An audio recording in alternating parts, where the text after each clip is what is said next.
Hey everybody, welcome to Conversations in the Wild with Tim Lukei. I'm really excited for today's episode because a friend of mine who I've known for a long time, an incredible leader and author, he does it all. So it is Dr. John Townsend, a nationally known leadership consultant, an author, and a psychologist.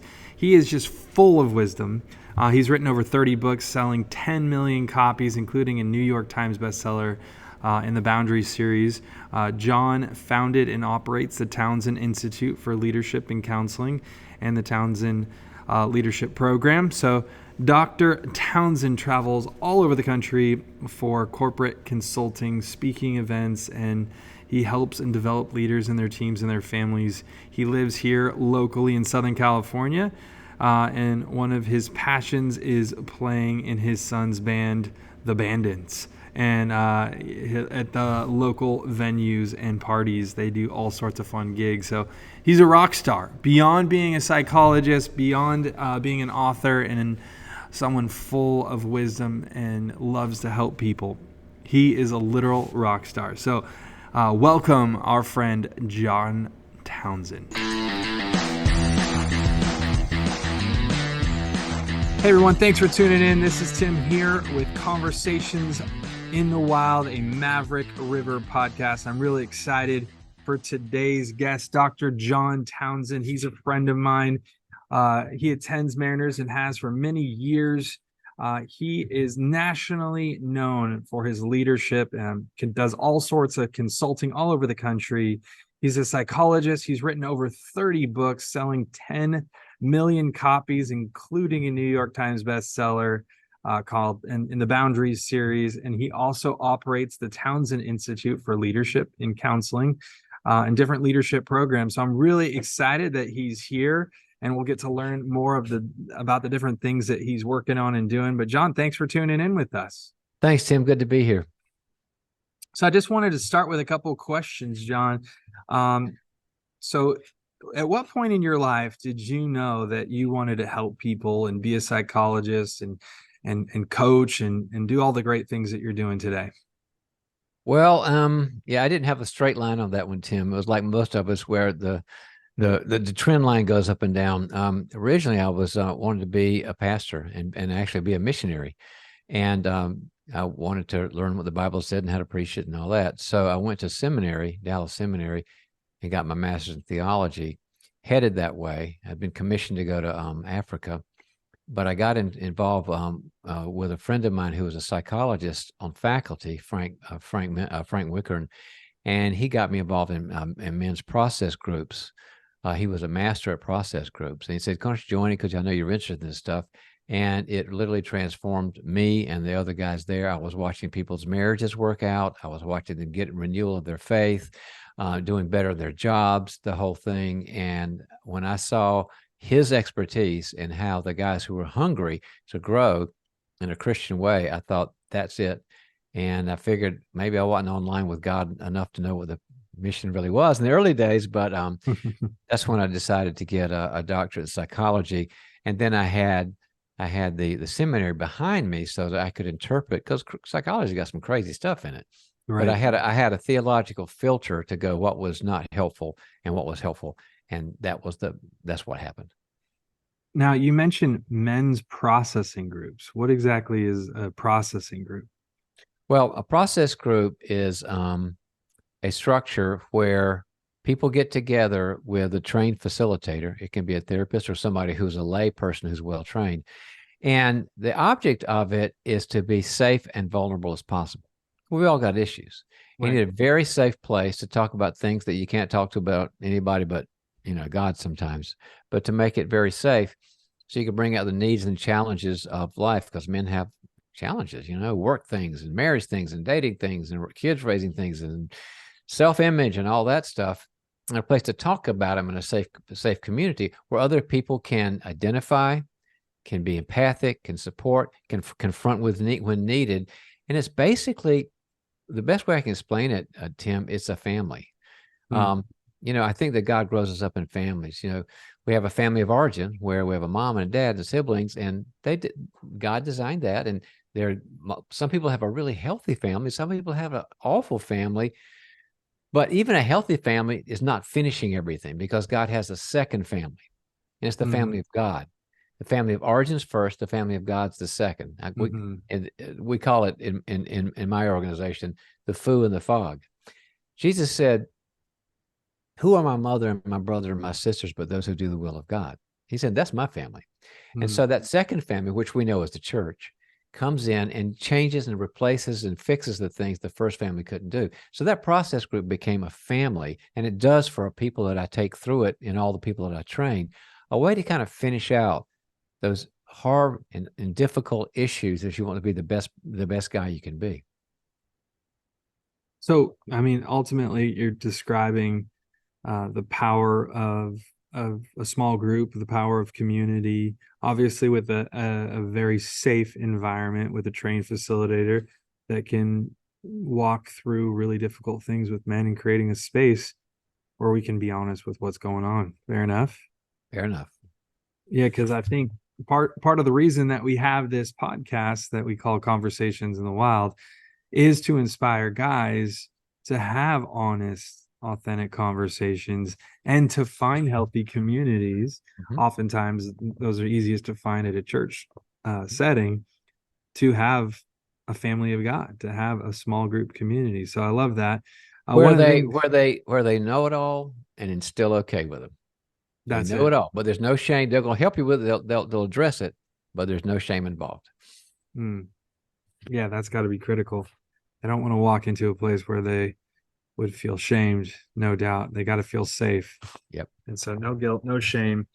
Um, you'd mentioned that men, we all have issues. Men have issues, women have issues. What are some of the main issues and struggles that you're seeing men deal with in today's current culture?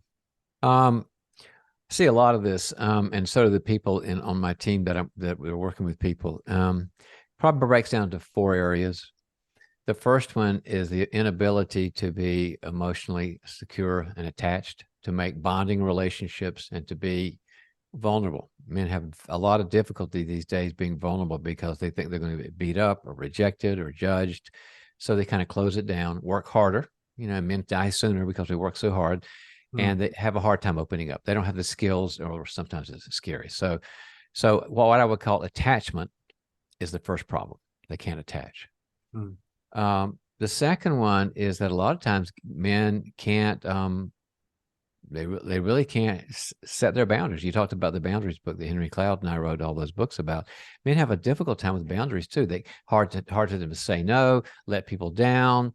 They're intimidated. A lot of I work with a lot of CEOs around the country, a lot of senior pastors too, and they're very what we call conflict avoidant. They just feel afraid of conflict. Is something going to blow up? Is somebody going to be mad at me? Is somebody going to guiltify me? So they kind of avoid conflict and setting boundaries. So that's a real drain on their system. The third Hmm. one is a problem what I would call integration. And I mean that from my world, the psychological world. Integration means to be able to handle the positives of life and the negatives of life inside me and others in the world. And one of the reasons that Jesus died was to help us to live with the negatives because we've got grace. But a lot of times men are highly perfectionistic and they judge themselves harshly. Mhm. I'm writing a book on the self-talk people do themselves, and men will say, you suck. You don't belong in this job. You're disqualified. You're an imposter.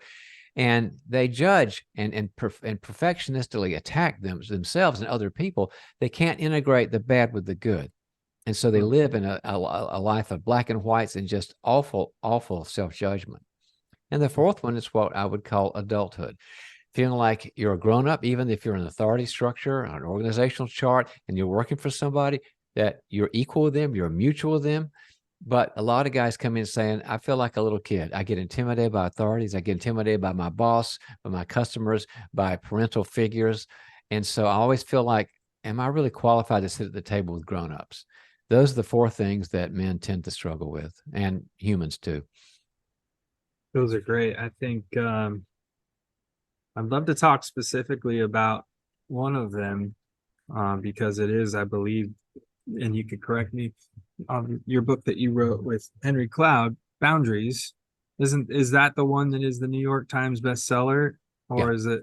So with that, um, you just named four different things that one of which you said boundaries. Men have a hard time with boundaries. Mm-hmm. So I would love for you to share about some of that and give us some tips and tricks to really create healthy boundaries, Mm-hmm. specifically that you've seen with men and all the men that you help. Some areas of need that you could express.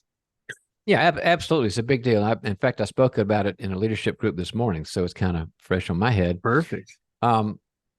We have three fears to setting limits because everybody goes, those books have sold millions, and we all love. Everybody wants a boundary, right? And when it gets down to the issue, there's a lot of fears about it. And so I want to deal with those fears and tell how you can fix those fears and have healthy boundaries. Because there's three main fears that guys encounter that keep them from having boundaries. The first one is a fear that I will lose relationship, that I will lose people I love, that I care about. You talked during our introduction, Tim, about community. And a lot of people feel like, if I say I disagree or I have a different idea here, I need to confront something, if whatever, that somebody important to me, my spouse, a gal I'm dating, a buddy, a friend, a colleague, a partner is going to say, well, I don't have to go around with you, then I'm out of here. And the problem is, since God made us relationally dependent on each other, on him and other people, some of us go, I need that person in my life. I can't afford to disappoint me because they might pull away. And, in marriages, you see that a lot, where the person, either the man or the woman, one will be upset with the other, and then they'll just shut down. We call it stonewalling. And then they're in the room, but they're not really there, and you can't feel them. And you say, are you okay? Yeah, I'm fine. I'm fine. But you're not. You've just been emotionally abandoned. So one is the fear that I'll be abandoned and left. Big, big problem. And the fix for that is you must have multiple safe people in your life. What I call in my book, People Fuel, a life team, 3 to 10 people in your life where they know it all and they love you anyway. And if somebody in your life goes upside down and says, well, forget you disagreed with me, and they pull away and you're kind of in that deficit position, you got some others that are say, I'm on your team. I'm here. I believe you. Maybe right or wrong, I'm with you. You can never be in relational deficit because most of what I study is neuroscience, and that says you're in a deathly place if you're in a relational deficit, if you don't have anybody who's inside your head and your heart. The second one is a fear of conflict. Well, I mentioned the conflict avoidant person. I deal with a lot of conflict avoidant leaders where the person's just afraid that it's going to go south and somebody's going to yell and scream. And I grew up in a family where I saw my dad do that or whatever. I didn't, but so I'll avoid conflict. And what you got to do there is you've got to practice that conversation ahead of time in a role play. It's the best advice I can give, where you enact that other person enacts the person that's escalating and getting hot and their eyes are getting big and they're calling you bad names, and you learn the skills of de-escalating. I do a lot of work on this. It brings the stress of having that conversation down from about a Spinal Tap 11 down to about a 5 or a 6. That's what you do with the conflict part. By doing kind of having a role play type scenario that can bring you way down on your You feel the emotions, you feel the anxiety, the person acts like a knucklehead, and you go, okay, I'm feeling this, but it's okay, and I'm safe, and I just learned some skills. It's very, very powerful. Lots of training I do in my leaders with role plays. The third one is after fear of being abandoned and fear of conflict is our guilt. We should be the freest faith in the world with no guilt, but a lot of us Christians have lots of guilt. And the feeling is, I don't want to harm somebody else. As a leader, they might say, I don't want to set a boundary with my team at work because I might discourage them. I want to let the air out of their tires. I want to make sure they're encouraged. How can I tell these things? And so I don't want to harm them. And there's 2 fixes to that, Tim. One is to realize that hurt is different than harm. Hurt's not the same thing as harm. Hurt means you just make somebody uncomfortable. Like if you and I were talking and you said, John, you got a booger in your nose. Well, you might hurt my feelings a little bit, but you help me because I don't want to alienate everybody. David said in the Psalms, he said, let my friends smite me. It's a favor to me. Because he says, you're not hurting me. I mean, you're not harming me. You're just causing me discomfort to help me grow. Now, harm is damage. You can damage some person, Hmm. and you can rack them, and they might get depressed or give up, hope that anything will change. You don't want to harm anybody, but you can hurt them in nice ways. So when you start thinking about confronting somebody in your life and setting a boundary, think, is this hurt and they're just uncomfortable, or there's harm and damage? You got to make that distinction. It's very, very helpful. The second fix on that, and this is a clinical word that I just love, is called fragilize. And fragilize is when we make China dolls out of other people. Like, oh my gosh, if I tell this person their job didn't go right here, or they didn't do a good job here, if I tell my kid they got to make a better grade, if I tell my spouse we got a problem, they're going to fall apart, melt down. I'm just going to break them in half. This is called fragilizing, when we take a normal person and we make them a China doll. Now, there is such a thing as fragile people. Henry Cloud and I ran psychiatric hospital programs for years for Christians. There are fragile people, and they belong in somewhere where they can't harm themselves, where they're having psychotic breaks, where they're suicidal, where they need, a room that they're safe, where they got medications and nurses 24/7. There are certainly fragile people, and they must be helped, but they're in the small minority. Most people are not fragile. There are two other things, Tim. They're upset and resilient. Upset, they're bugged, they feel bad, but they're resilient, and they bounce back in a couple of hours or a day or so. Sure. And so keep it in your head, maybe if they're fragile, you better call a shrink. But if they're upset and resilient, you can probably set boundaries. And all of us have at least one of those that really keeps us from setting limits. And you got to say which one is the one that stops you, and then work through the solutions. I think, there was so much there. The one thing that I think I want to talk a little bit more on is the difference between harm and hurt. Did I say that right? Harm and hurt? Hurt and harm. Hurt and harm, because I think a lot of times when we are set in a position where we might need to create a boundary, maybe this is me as a pastor feeling bad. Oh, I don't want to hurt that person. I resonate with that one maybe more than some of the others. But it's very helpful for me to differentiate those two words. Well, yeah, and you never want to hurt somebody. God doesn't wake up in the morning. He's all awake anyway. But, you don't wake up in the morning, I can't wait to hurt somebody. It's never that. But is this going to help the situation and solve the problem? Right. So with a harm and hurt type scenario, just kind of thinking through that a little bit, like, let's bring it into a marriage in creating maybe a couple examples of where you have to create a boundary in a marriage, husband and wife, where you could kind of walk us through a scenario where, like, here's the difference, Tim. Here's hurt, here's harm. So that some of the guys listening, as they've, been married couple years, 10 years, 20, 30, whatever, some just advice and practical wisdom on helping us take that and create some better systems for ourselves when in the area of boundaries. Tim, I think the best way to help your audience is if you and I do a role play right now. Let's do it. All right. So you channel Amy, whoever Amy is. She's the wife. And I'll channel the skilled Tim, who knows all this stuff and got these skills. And I'm afraid that I'm going to hurt you, and maybe you're putting off you, Amy, are putting off vibes like maybe you can't take this or can't take that. But let's come up with an issue in a marriage that finances is the big one, right? Everybody's just perfect. And so I'll say we're spending too much, and you'll get kind of upset at me, and we'll see what we're doing. All right. Hey, babe, can we talk? Yeah, let's do it. Let's do it. Yeah, glad the kids are asleep and everything, because we need some time. And by the way, I want to let you know something. You're it for me. You'll always be it for you. You are the biggest gift God gave me. And so I want you to always feel secure in that. Are we clear there? Totally. I'm now nervous about the conversation. I understand. But I knew if I didn't say that, it'd be worse. So, and this isn't a huge deal, Amy, but I just wanted you to know how much I love you, and to start there. And secondly, whatever I'm doing in my life, you're my number one, help me grow. And if I've got a beam in my eye and I'm doing a jackass, I hope that you will feel free to always tell me. Do you feel free to? Oh, I will.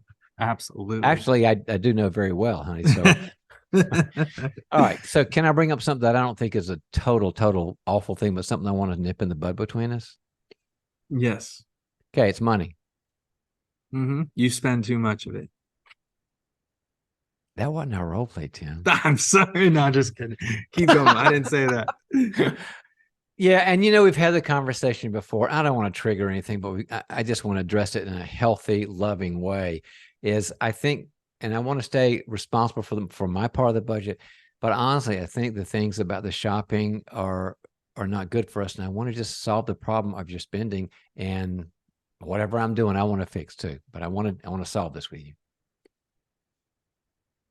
Yeah, I don't know if I agree with that. I think I'm only spending the things that we really need to, for the kids, and I'm doing a good job of finding the deals. And no, I don't agree.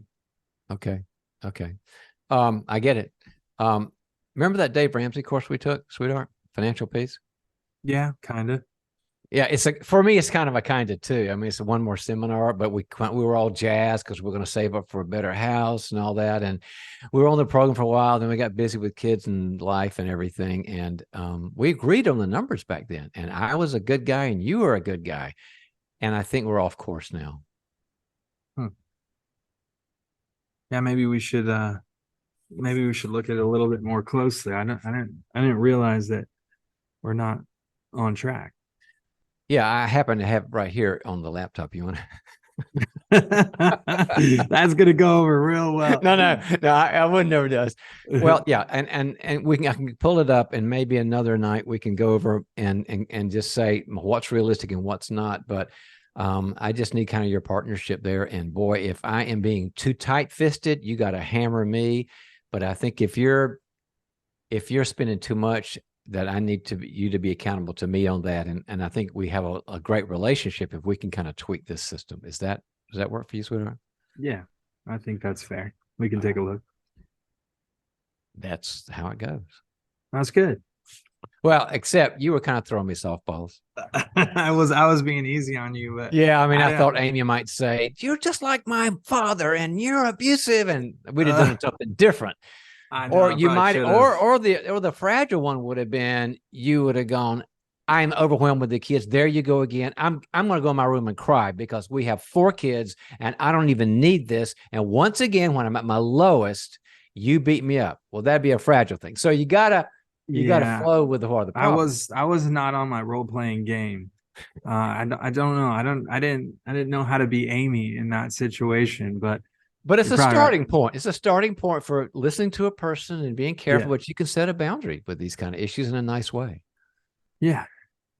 I think the key probably in a marriage situation is you did a great job in your approach. Obviously, you started with, hey, really soft spoken. Can we talk? And then you affirmed and you just shared your heart, and then you and ask for feedback if I become a jackwagon. It's got to be the other way too. Yeah, exactly. And so I think that's the approach. It's you can't go into the situation. Timing is going to be important on those hard conversations. If you're pissed off and angry, that's probably not the right time to start it.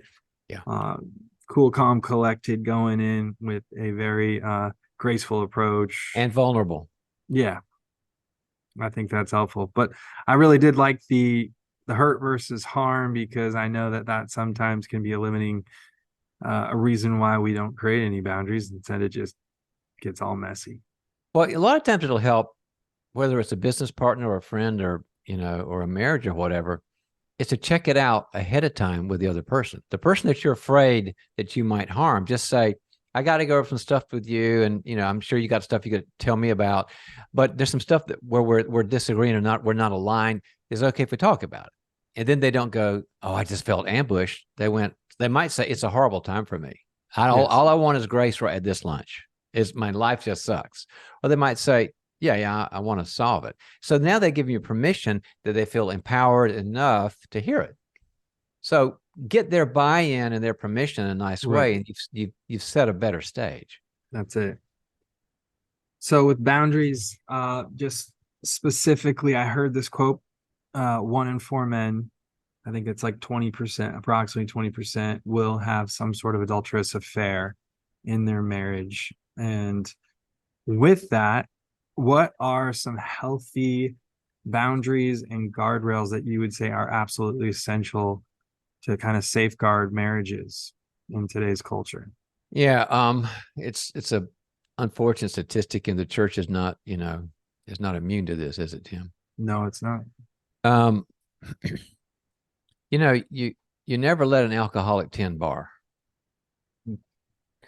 And so let's start with that, is that if a guy, has a vulnerability, then you have to put up more guardrails. Now, that means that if you know you're vulnerable before anything happens, you're not talking about repairing it after it happens. You're talking we're talking We're talking prevention.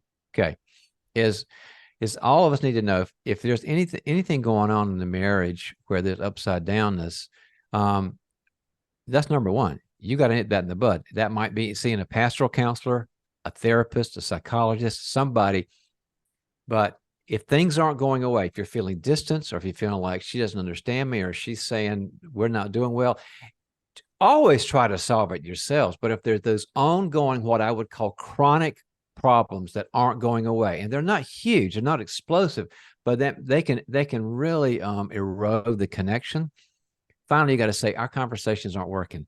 We got to see somebody, see a friend, see a professional, but get out of your system and get some new, what we call in an institute, get some new relational nutrients in, some wisdom, some experience from somebody else. So don't wait until somebody's out of the house, there's a big blow up, and you're talking lawyers. Nip it in the bud while it's still a misdemeanor before it goes to an affair. That's number one. Right. Second thing is just stay in touch with each other. So many marriages, they think, well, if you're not screaming and yelling, everything's okay. But just like, I have a thing I teach with couples called SOTR, state of the relationship. The president of the United States does State of the Union, right? Mm-hmm. Every week or two, have a state of the relationship. What's going right? What's not going right? Nip it in the bud. There's others that say, well, there's nothing going on. Nobody's complaining, so we don't do this. That's why you have to do it. The third thing is to put the guardrails around any smattering of anything inappropriate with the opposite sex. Now, does that mean you should never talk to another woman and she's got to be,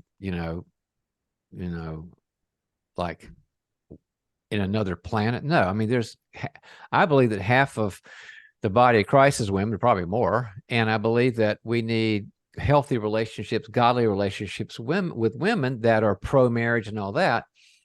And so what it really means is I need to know how to approach the women in my life. Like, does my wife know about this person? Does my wife trust this person? I think they're okay. And am I flirting or not flirting? Flirting is not friendly. And a lot of guys will do flirting and call it friendly. And that's just BS. You know when you're flirting, when the waitress comes along, or when the attractive friend of your wife comes along, and you're not just friendly, you're flirting. And if you don't know the difference, you got to ask another guy what it is, because we all know what it is. And you got to say, I'm friendly, but I'll never flirt. Things like that really make a difference. Yeah, those are great. Any other insight, wisdom for marriage specific? I love the state of the relationship, some of the boundary prevention things, but some practical wisdom for guys in the area of marriage. Yeah. When you're having a disagreement and she's upset, and this is going to be like rocket science, Tim, so I hope people are taking big notes. Shut up and listen. I know that was way too sophisticated for us. We're not good at that, though. That's why you're saying it. That's why I'm saying it. We got to get good at it. Women are better at listening and conversation, and we're not. And a lot of times we'll say, well, she's gifted at that. So I'm the numbers guy. I'm the rational guy. I'm the, problem-solving left brain guy. And that's great. I'm sure guys are good at that. But to say I'm not gifted in it like she is to absolve yourself of responsibility. We have a responsibility to listen. We have a responsibility to communicate, to attune, to empathize. And just because it's not our big, our big strength doesn't mean we don't have the ownership. So have you ever seen that video? It's not about the nail. I have, yes. I Yeah. just take people straight to that. It's the best It's thing on that. so good. Where And the guy's got the big nail in his head and no, she does. or she does, that's right. And She she does. says, I don't know what's wrong.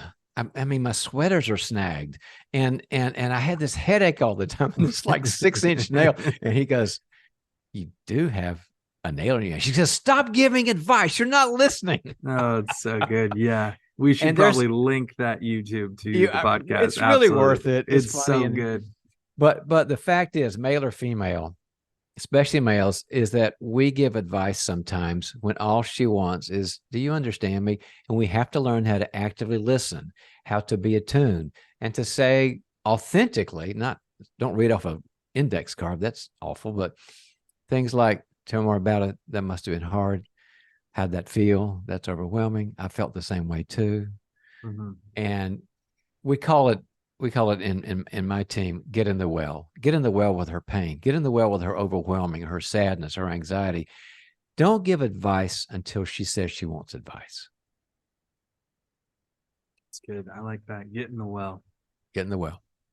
That means just step into her world, her pain, her difficulty. Her experience. Step into her experience. Yeah. And just don't say, well, here's 3 things you ought to do. Start doing yoga and have better quiet times. And then then she goes, you don't get it. No. One of the things that you mentioned earlier is your book, I believe it's called People Fuel. Is that right? People Fuel. You had mentioned a reference to that book of you need some life people. Is that life team? Life team. Mm-hmm. Life team. Because there's some statistics about with men, more and more men don't have friends. We isolate. We get too busy with work, too busy with career, even too busy with family, to where we isolate and we don't have brotherhood or friendships. So I'd love for you to just briefly talk about the value of a life team. Sure. It gets back to the family concept that we grow in community, and it's harder for men to make an intentional friendship, usually women. But I have a structure for that in the book. There's a chapter on it about building it, and about building friendship, building a team, Yeah, and it's basically it's 3 to 10 people who know it all, care about you, want to grow together with you, and can be vulnerable with you, and are full of grace and truth. I mean, those kind of things. Now, sometimes, like in a great church, you can just go into a good, men's group or whatever, and it's great because it's all there. Sometimes it's sort of like, well, I don't have the chemistry I need. So sometimes you'll need a few people that are individuals. Sometimes in a group. Sometimes it's a hybrid of a group. It doesn't matter. Mm-hmm. But the idea is that you've got to. There's a structure to it. It can't sort of be, hey, I really connect with you, you connect with me, see you when I see you, and leave the Starbucks, because we're all so busy, it never happens. There has to be a structure to it where you find somebody that matters to you, and you invite them to it. Here's the way I set it up, because people tell me, I can't do that. I don't know anybody. I say, yeah, you do. Go to your Microsoft contact list. You got 500 to 5,000 names in that. And I've done it to myself. And so, you go down the list, and after about an hour, you'll say, there's about 20 guys here that I feel, are pretty good guys, and they might be recruits to just talk about life and be vulnerable about challenges and support each other. And, maybe have a Bible study, or maybe have a prayer group, or study a book you like, a Tim Keller book or whatever. But whatever it is, a place where we commit to talking about the real matters of life. And so you say, okay, there's these 20 guys. You pick the top guy. Because if you go through your list, you might say, gosh, I haven't seen them forever. Why don't we stay up together? And you might say, this guy's still in prison. Maybe that's a bad idea, or whatever. You get the list. And you take the top one, you say, let's have lunch. And you haven't seen you for a while, and you have this lunch. And what you do, this is a 3-step process. The first thing you do after you're talking about life and, work and all that, is you take one vulnerable step. One small vulnerable step, not huge, but something like, I've been struggling at work, or one of my kids is on drugs, and she's smoking dope, and she's 13, and I'm kind of upset about her. My wife and I aren't getting along. I mean, these are vulnerabilities, but not like catastrophic. Yeah. And the guy will do one of three things that will let you know if there should be a second lunch, because this is an interview. First thing he'll say is, "Man, the weather here is great, ain't it? I mean, I just love this weather." Okay. Now, if you were just opened up and the guy said that, what would that guy be communicating to you, Tim? Oh, he's not interested in talking about anything You're real. scaring me to death. You're Yeah. scaring me. I can't go there. I got to talk about the weather. No Nice way. guy, but not life team. Mm-hmm. The second one goes, and maybe you said, my 13-year-old's smoking dope. The second one goes, okay, here's what you do. You get this book. Now, are you hugging your child? You got to have devotions every day with your child. Are they with other kids? Now, make sure you take this supplement. Here's another thing. Do some wrestling exercise. Here's another one. Go see Scared Straight. I'll take the movie to you. Okay, so they kind of go in this manic phase. What are they Yes. doing? Yeah, the deflecting per They're se. deflecting, and it's advice. Yeah. They just got nervous. So I don't need an advice monster. Yeah. The third type is the worst of all. You say, yes, Susie's taking drugs or she's smoking. I mean, they say, are you a Christian? Yeah. Oh, jeez. Are you sure? Because you're saved. And obviously you're not being a godly parent. And so let's talk about your faith. And are you really serious about the Lord? Well, that's what we call a judge, and they're useless. Jesus had really bad things to say about them. Mm-hmm. And that's not a nice guy, no life team. That's no. I don't spend time with those guys. No, so I don't want the guy that deflects to nothing, the guy that gives me a million pieces of advice, and the guy that judges. Here's the one that I want. Tell him about Susie. And he leans forward and he says, what? Yeah, I caught her smoking dope. And he says, he physically leans forward, puts his fork down. I am so sorry, man. I had no clue. What can I do? Tell me more about it. I love your daughter. I love you. I'll pray for you. Can I help? Tell me more about it. How you feeling with this? That guy's moving toward my well. He's moving into my well, and he's a candidate for the life team. Mm-hmm. So, and then you'd have, so you center on that guy, and you have a couple more lunches, and you taking a risk. And by that time, he'll be taking a risk too, because men don't have this. And he'll start talking about his struggles. And about the third or fourth lunch, this is a 4 or 5 month process. You can't do it that quickly. After a while, you say, hey, listen, I'm starting to get some guys to get together. I just want to get the guys structurally and to be accountable to each other and be totally open and love each other and love the Lord. And I'd like to see if we could get together once a week or once every other week, once a month. Are you into that? And I take CEOs who are running billion-dollar companies through this, Tim. And they'll say, I don't think it'll work. I'll say, just try it. And they'll come back and they'll go, well, sometimes with tears in their eyes, they'll say, everybody said, I don't have this either. And I'm so blessed that you want that kind of relationship because you're always helping me and you're always supporting me. And I'm totally in, and we'll do this together. That's how it works. Cool. Well, that's very helpful. All sorts of great nuggets and wisdom for the guys listening today. I'd love to hear more about what you're working on. You had mentioned you're writing a book. I know that I'd love to hear about the institute that you got going on, and just share some of the things you're working on.